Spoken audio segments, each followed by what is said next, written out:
तो 2-3 दिन तक तो कथा खूब सुनी, और जब 2-3 दिन तक कथा खूब सुनी तो पार्वती के ऊपर नींद का प्रकोप होने लगा।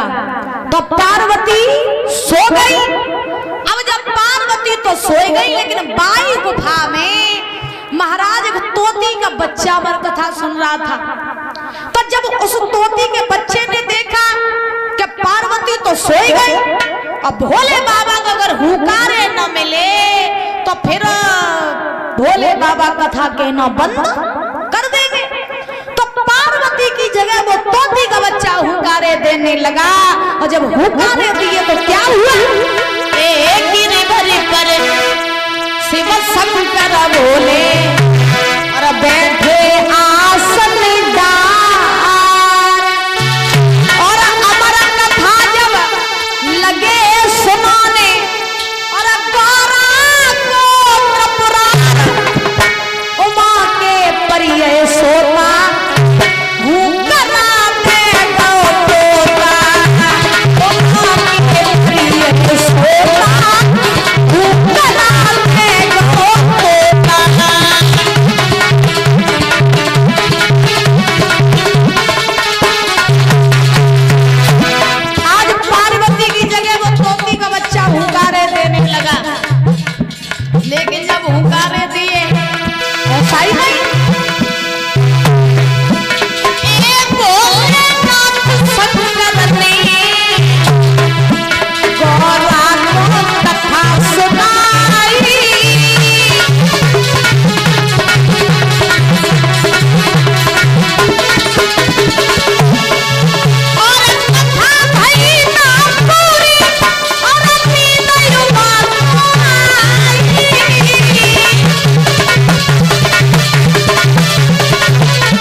पूरी की है।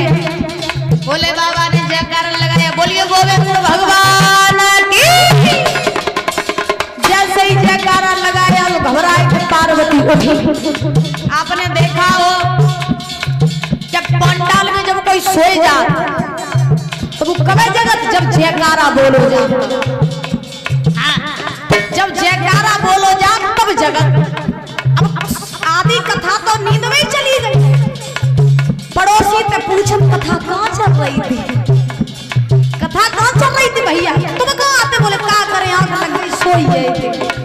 ऐसे ही पार्वती का हाल है कि पार्वती जब महाराज जागी तो पार्वती ने भोले बाबा से कही का बात नाथ बड़ी जल्दी कथा कह वो बंद कर गई का बात? भोले बाबा बोले हमने तो कथा पूरी कर दी तुम कौन चली गई थी? बोले का करें महाराज सोई गए थे, आंख लग गई सो सोई गए। अब भोले बाबा ने कही अगर तुम सोई गई फिर हुकारे कितने दे?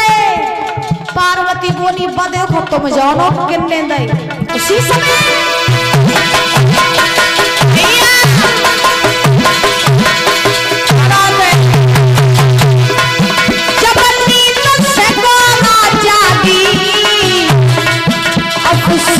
हुआ बड़ा भारी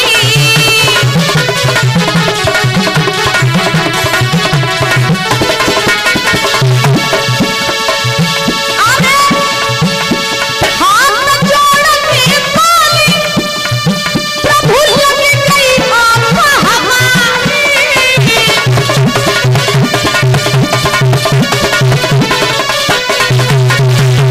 और आंधी कथा सुनिए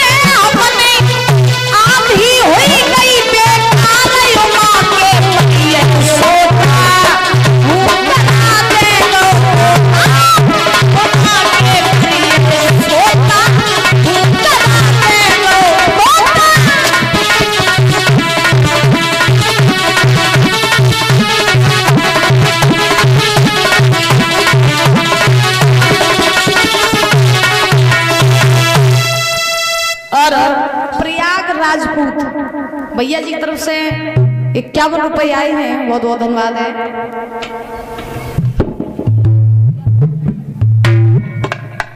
और इन भैया जी का एक भजन है तो आइए देखते हैं तो शब्दों में इसके बाद प्रवेश करते हैं।